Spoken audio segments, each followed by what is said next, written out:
करने का हक नहीं है और संविधान का अपमान कर रहे थे। How can a prime minister and chief minister से कि वो मस्जिद बनवाएगा?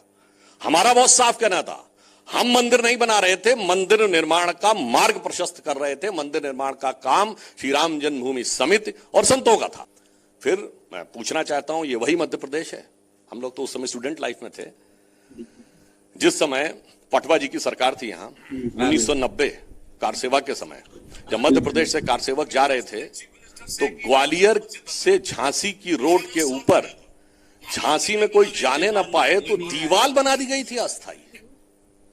और उस समय मुलायम सिंह जी की सरकार कांग्रेस के समर्थन से चल रही थी, क्योंकि बीजेपी ने 24 अक्टूबर 1990 को समर्थन वापस ले लिया था, जब समस्तीपुर में अडवाणी जी की यात्रा को रोका गया था।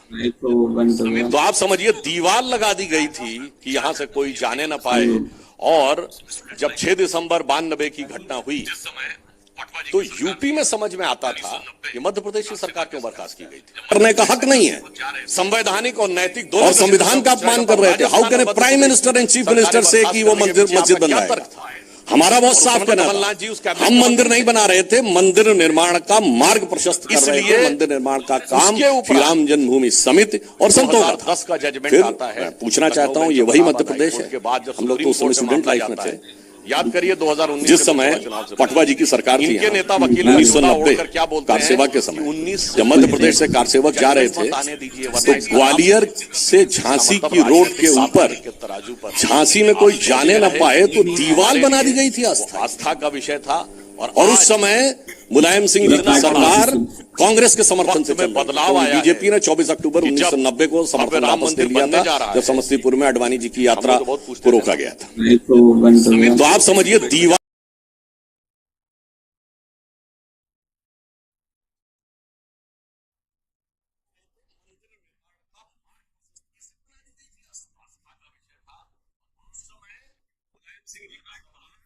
कांग्रेस के समर्थन से बदलाव आया। बीजेपी ने 24 अक्टूबर 1990 को समस्तीपुर में अडवाणी जी की यात्रा को रोका गया था।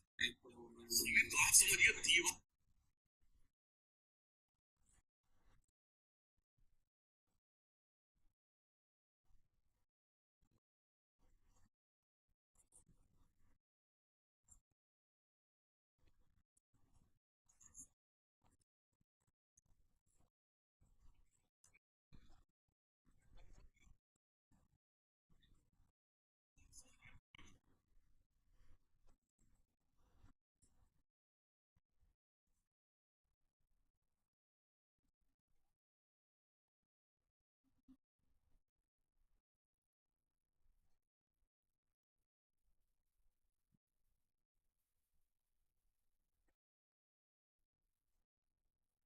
सारे गांवों में बिजली पहुंच गई, सारे गांवों में सड़क पहुंच गई, लगभग सारे घरों में नल से जल पहुंच गया। उसके बाद राम मंदिर का निर्माण हो रहा है। और इतना ही नहीं, इस समय G20 कंट्रीज में भारत 7.8% के साथ among all the major economies fastest growing economy है।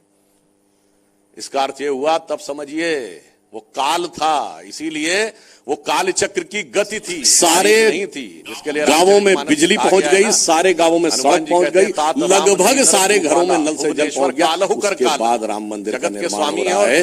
और इतना ही नहीं, इस समय G20 कंट्रीज में भारत और 7.8% के साथ among all the major economies fastest growing economy. प्रधानमंत्री जी का मन की बात का इसका अर्थ यह हुआ, तब समझिए उन्होंने काल था, इसीलिए वो काल चक्र की गति थी, सारे थी, जिसके लिए गांवों में बिजली पहुंच गई, सारे गांवों में सड़क पहुंच गई, लगभग सारे घरों में नल से जल पहुंच गया। उसके बाद राम मंदिर का निर्माण हो रहा है। और इतना ही नहीं, इस समय G20 कंट्रीज में भारत और 7.8% के साथ among all the major economies fastest growing economy. प्रधानमंत्री जी का मन की बात इसका अर्थ यह हुआ, तब समझिए उन्होंने काल था, इसीलिए वो काल चक्र की गति थी।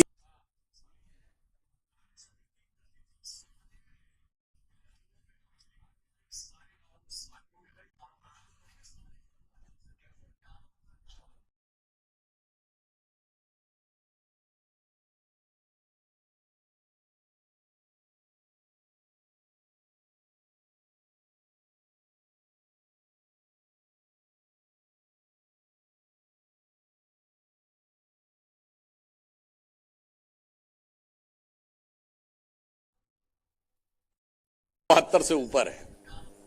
इतना ही नहीं, उत्तर प्रदेश की विधानसभा में हम 16 सीटों पे थे, कांग्रेस 268 पे थी।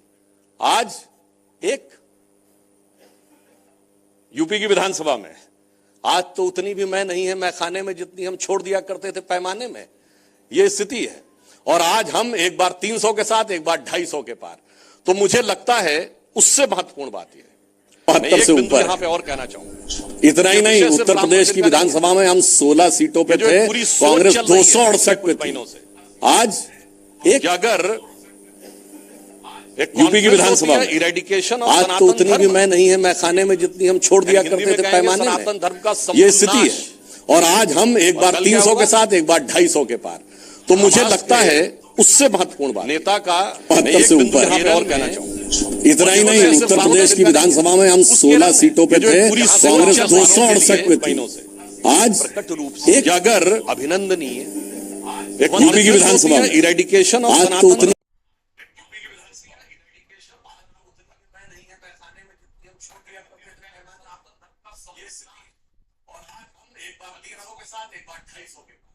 तो मुझे लगता है उससे नेता का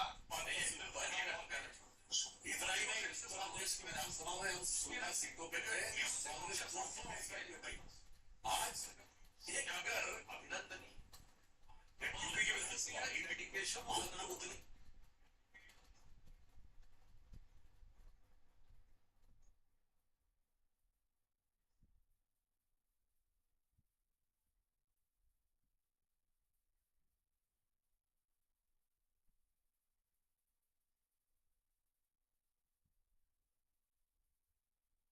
तब वीडियो सामने आ गया था, अब भी वही रणनीति चल रही है।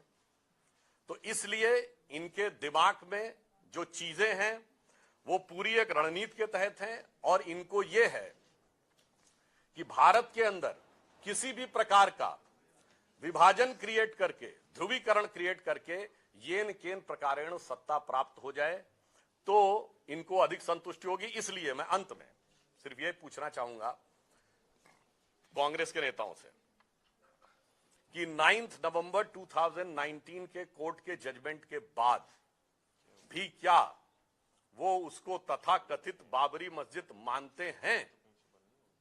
यदि हां तो वो स्पष्ट करें। और दूसरी बात, अभी भी वो कहते हैं कि शहीद किया था, तो मैं पूछना चाहता हूं पीवी नरसिम्हा राव के बयान को उन्होंने विड्रॉ कर लिया है या उससे माफी मांगते हैं? नंबर 3, इस इंडी गठबंधन में वो समाजवादी पार्टी भी शामिल है जिसके नेता ने कहा था कि हम इससे ज्यादा और क्या कर सकते थे कि मैंने 16 हिंदू मरवा दिए थे, ये वर्ड है मुलायम सिंह का, और 40 भी मर जाते तो गम नहीं था। वैसे 16 की संख्या उचित नहीं थी, मगर उस समय की उस सरकार ने 16 ही स्वीकार किया था। तो क्या वो आज उसके साथ शामिल हैं? इन विषयों के ऊपर कांग्रेस को अपनी स्थिति स्पष्ट करनी चाहिए, और उन्हें पुनः जहां मैंने शुरू किया था वहीं पे मैं समाप्त करता हूं कि उन्हें राम मंदिर पे आपत्ति है तो साफ करें कि उन्हें राम शब्द से आपत्ति है या मंदिर शब्द से आपत्ति है। और यदि आपत्ति है तो महात्मा गांधी की समाधि पर राम लिखा है। महात्मा गांधी का प्रतिदिन का भजन रघुपति राघव राजा राम था। महात्मा गांधी का पूरा विजन राम राज्य था। क्या उसके लिए इनको सांप्रदायिक नजर आता है? और यदि मंदिर पे आपत्ति है तो मंदिर में जाने की जो फोटोएं जारी करते हैं चुनाव के दौरान, उसके ऊपर उनका क्या कहना है? धन्यवाद। राजेंद्र एक मिनट, आराम आराम। अरे रुकिए भैया, रुकिए राजेंद्र। और क्या कर सकते थे कि मैंने 16 मरवा दिए, ये वर्ड है। और जब मंदिर में जाने की जारी करते हैं चुनाव के दौरान, उसके ऊपर उनका क्या? जो आपने सवाल किया है, देखिए रैली का आयोजन केरल में हुआ है। Law and order state subject है। हां, अब जब इस बात का तथ्य प्रकाश में आया है तो इस बात की जांच पूरी सतर्कता के साथ केंद्रीय एजेंसी करेंगी कि जो संबोधन है वो लाइव था या रिकॉर्डेड था। अगर रिकॉर्डेड था तो किसने उसको पाने की कोशिश की। मगर फिर मैं कह रहा हूं ये आइसोलेशन में नहीं है। सीडब्ल्यूसी ने जो प्रस्ताव पारित किया उसमें हमास का नाम ही नहीं लिया। अभी प्रियंका गांधी का कल का ट्वीट है हमास का नाम ही नहीं है। जांच पूरी सतर्कता के साथ की मतलब गई है। स्थिति यह है कि एक समुदाय को तो फिलिस्तीन तक जोड़े रहो रिकॉर्डेड था, अगर और recorded दूसरे था, समुदाय को इसने उसको उत्तर पाने दक्षिण की में तोड़े रहो, कोशिश की। तमिल हिंदी मगर में तोड़े रहो, अगले फिर पिछड़े मैं में कह रहा तोड़े हूं रहो। कि आइसोलेशन में नहीं है। सीडब्ल्यूसी ने जो प्रस्ताव पारित किया उसमें हमास का नाम ही नहीं लिया। अभी प्रियंका गांधी का कल का ट्वीट हमास का नाम ही नहीं है। मतलब स्थिति ये है कि एक समुदाय को तो फिलिस्तीन में जोड़े रहो, दूसरे समुदाय को उत्तर दक्षिण में तोड़े रहो, तमिल हिंदी में तोड़े रहो, अगले पिछड़े में रहो। ये विषय प्रेस कॉन्फ्रेंस के बाद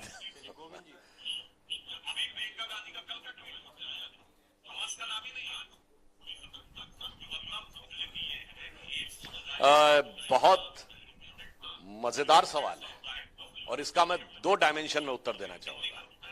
पहला, क्या भगवान राम सिर्फ एक धर्म से संबंधित है? दुनिया में एकमात्र देश जहां के नेशनल ब्रॉडकास्टर पर डे रामायण आती है वो है इंडोनेशिया, जो दुनिया का सबसे बड़ा मुस्लिम देश है। एकमात्र देश जहां का राजा टाइटल होल्ड करता है किंग रामा द 10th, और जो पिछले वाले किंग थे उनका नाम जानते क्या था? भूमि बल अतुल तेज। मतलब संस्कृत में कहें तो भूमि बल अतुल्य तेज किंग रामा द 10th। वो हिंदू देश नहीं है। दुनिया का कोई एक देश जहां की फर्स्ट लेडी ये कहती है कि उसकी डिसेंडेंसी यानी वंशावली भगवान राम से है, वह साउथ कोरिया। जाके चेक करिएगा, साउथ कोरिया में 60% लोग नास्तिक हैं। इसका अर्थ यह हुआ कि भगवान राम सबके हैं, मगर अफसोस की बात यह है कि सबके राम होने के बावजूद, और मैं ये भी विनम्रता से कहता हूं, कोई दुनिया में दूसरे कोई भगवान बताइएगा किसी दूसरे धर्म के जिसको दूसरा धर्म मानने वाले लोग बिकता मानते। और दूसरी बात, आपने कहा किसी धर्म विशेष में नहीं जाना चाहिए, तो मैं पूछना चाहता हूं, रोजा अफ्तार में जाते थे और उसमें भी बड़ी मजेदार बात है, रोजा अफ्तार धार्मिक नहीं है, और मजे की बात क्या है, न आने वाला रोजेदार होता था, न बुलाने वाला रोजेदार होता था, खामखा का रोजा अफ्तार होता था। मतलब जैसे आपने नवरात्र किया, भाई उद्यापन तो वो करेगा जो व्रत रखेगा। मतलब आने वालों में कौन होते थे? राहुल गांधी जी आते थे, शरद पवार जी आते थे, मुलायम सिंह जी आते थे, इसमें कौन रोजेदार होता था भाई? इसलिए आप पुनः राजनीति भी करते थे और धर्म का भी मजाक उड़ाते थे।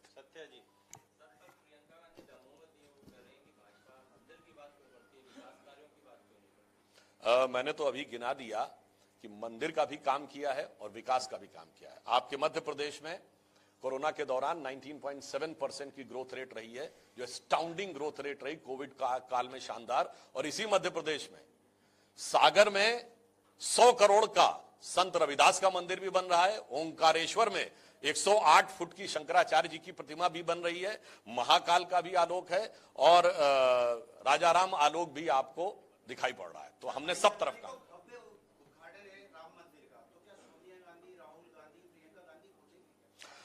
देखिए, ये श्री राम जन्मभूमि ट्रस्ट का विषय है और जहां तक मुझे जानकारी है, इसमें जो पदेन लोग हैं उनके अतिरिक्त राजनीतिक लोगों को तो वो लोग तय करेंगे। अभी तक बुलाने की जानकारी नहीं है। संजीव जी,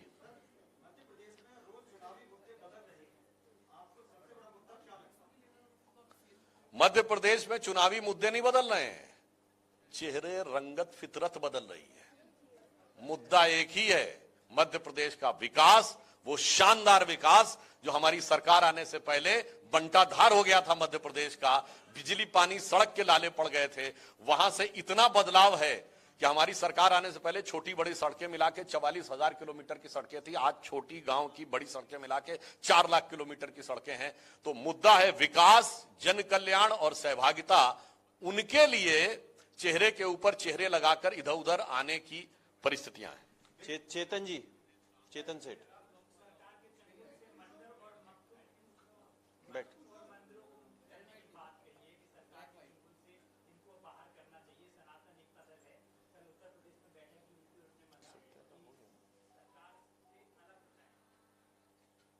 नहीं, इन सारे विषयों के ऊपर ये विषय न्यायालय में भी विचाराधीन है, इसलिए जब तक न्यायालय का निर्णय ना आ जाए तब तक इस पर टिप्पणी करना उचित है। आप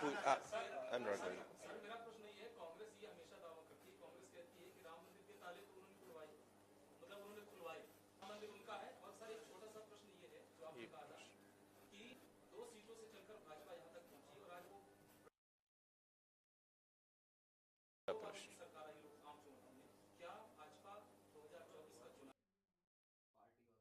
देखने में थोड़ा ठीक लग भी रहा होगा, जब पहनेगा ना तब मुझे वो फील नहीं आएगी। पहनने की बात नहीं है। मैंने इसको पहन अभी ऐसे रखा है ना, अभी नहीं अच्छा लग रहा। मैंने को अपनी वीडियो दिखाऊंगा, उसमें मैंने पहना हुआ तो सही में अच्छा लग रहा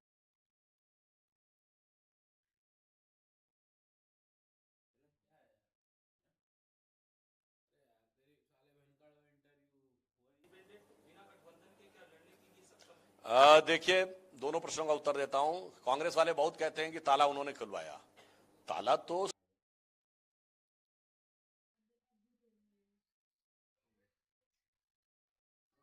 सेशंस कोर्ट के जजमेंट से खुला था, और जज, वो पूरा नाम भूल रहा हूं, कि मिस्टर पांडे थे, फैजाबाद सेशन कोर्ट के। तो कांग्रेस क्या कहना चाहती है कि मतलब कोर्ट का जजमेंट उन्होंने करवाया था ना? इसे कहते हैं फिसल पड़े तो हर हर गंगे। ये अनुराग जी पूछेंगे, आप बैठिए। सर, दिग्विजय सिंह ने अभी कहा है कि बीजेपी गुटों में बटी हुई है और हमारी बात कर रही है कि कांग्रेस गुटों में बटी है। कमलनाथ के साथ उनके संबंधों को लेकर भ्रम फैलाया जा रहा है। अच्छा, वो भ्रम का निवारण करते हुए वीडियो तो दिग्विजय सिंह जी का वायरल हो रहा है कि नहीं नहीं, भ्रामक भ्रामक भ्रामक प्रचार हो रहा है। भ्रामक भ्रामर में ऐसे भ्रमर बन के घूम रहे हैं।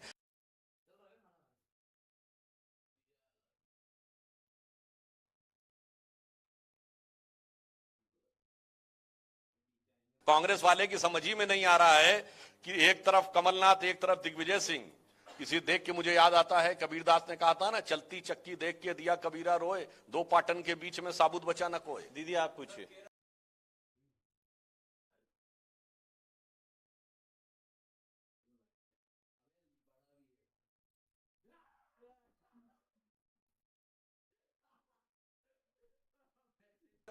एक मिनट सत्य, रुकिए जरा। हाँ।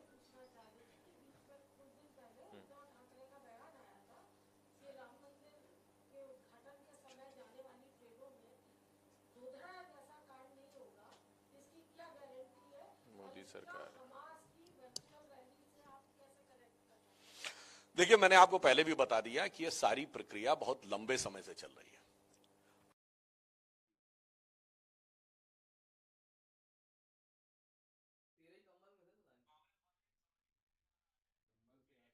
आज मध्य प्रदेश कांग्रेस के मीडिया के अध्यक्ष ने नहीं बोला है। ये कर्नाटक में कांग्रेस के कार्यकारी अध्यक्ष सतीश जारकिहोली भी बोल चुके हैं कि हिंदू शब्द बहुत गंदा है। तो ये कोई नई बात नहीं है इनके लिए और उद्धव ठाकरे जी के लिए।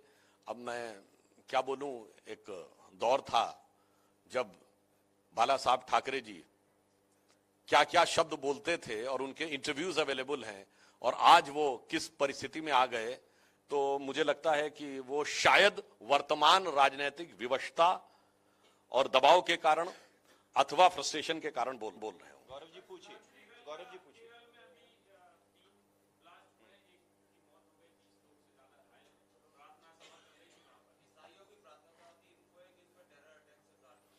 देखिए, मैं इसीलिए कह रहा हूं कि इस समय जिस प्रकार की खतरनाक राजनीति कांग्रेस पार्टी कर रही है, यह देश की सुरक्षा, संवेदनशीलता, सामाजिक सौहार्द तीनों के लिए खतरनाक है। मैं याद दिला देना चाहता हूं, हमारी सरकार आने से पहले 2014 से पहले, आज आपने केरल की बात कही है, भारत का कौन सा ऐसा कोना था जहां धमाके और नहीं हो रहे थे? उत्तर से दक्षिण तक, मतलब चंडीगढ़ से चेन्नई तक, और सूरत से गुवाहाटी तक, लखनऊ से फैजाबाद तक, दिल्ली से मुंबई तक। आज वो सारी चीजें नियंत्रित हुई हैं, परंतु ये इस कीमत पर भी राजनीति करने को तैयार हैं। ये मोहब्बत की दुकान की असली तस्वीर ये है। चलिए विजय जी आप पूछिए।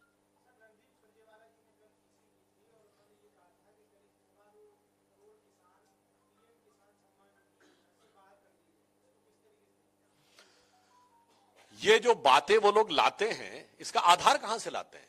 शायद उन्हें पता नहीं है कि किसानों की सूची राज्य सरकारें देती हैं। इसीलिए आपको याद हो, बंगाल में हम लंबे समय तक नहीं दे पाए क्योंकि बंगाल सरकार ने किसानों की सूची नहीं दी। तो श्री सुरजेवाला जी कृपया बता दें कि वो किस राज्य के संदर्भ में यह बात कर रहे हैं। रुकिए, पूछिए।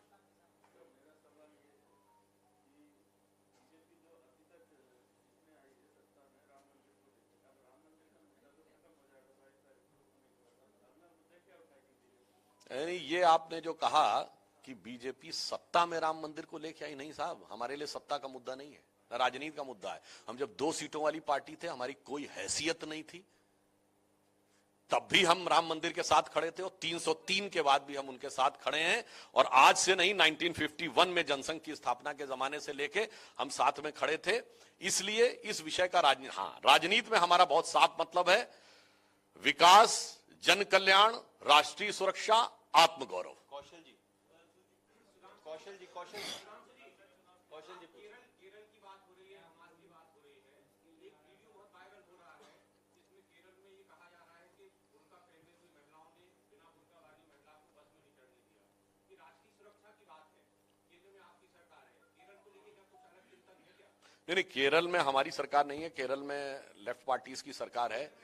मगर जो आपने बात कही वो वीडियो कहां का है, उसको वेरीफाई करने के बाद कार्रवाई होगी। मगर केरल की बात 2-3 आप मित्रों ने कही, तो मैं एक फैक्ट आपको बता देना चाहता हूं। अक्सर उत्तर भारत में लोग उसको ध्यान नहीं रहता है। आपको पता है आज तक कभी ऐसा हुआ किसी प्रदेश की विधानसभा ने किसी आतंकवादी के पक्ष में प्रस्ताव पारित किया हो? दैट वॉज इन मार्च 2006। 1998 के कोयम्बटूर ब्लास्ट का मुख्य आरोपी अब्दुल नसीर मदनी जो तमिलनाडु की जेल में था, केरल विधानसभा ने प्रस्ताव पारित किया कि उसको छोड़ दिया जाए। 117 के 117 विधायक, सारे कांग्रेसी, सारे कम्युनिस्ट ने उनका समर्थन किया था। इसीलिए ये राम का विरोध करते हैं, क्योंकि इनके दिल में कुछ और बसता है। अजय जी, अजय जी, अजय जी, शिखिल रुको, Ajay ji.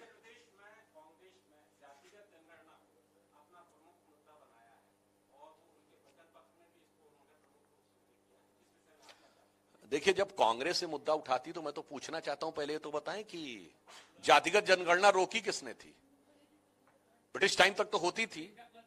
Who took a decision in 1951 कि जातिगत जनगणना नहीं होगी?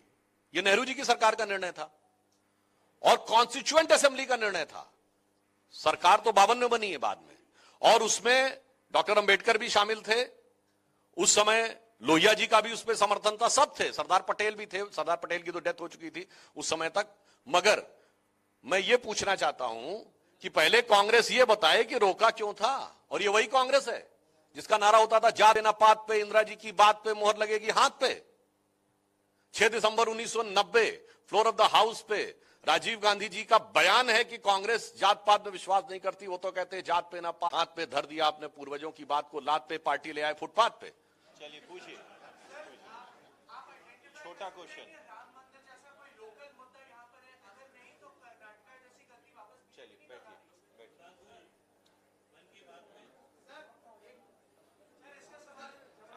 रुकिए, रुकिए, हाँ, अरे रुकिए ना, अग्रवाल जी आप भी पूछिए। देखिए, मैंने आपको अभी बताया कि राम का मुद्दा लोकल नहीं है साहब, ये इंटरनेशनल और स्पिरिचुअल मुद्दा है। चलिए आप अग्रवाल साहब पूछिए।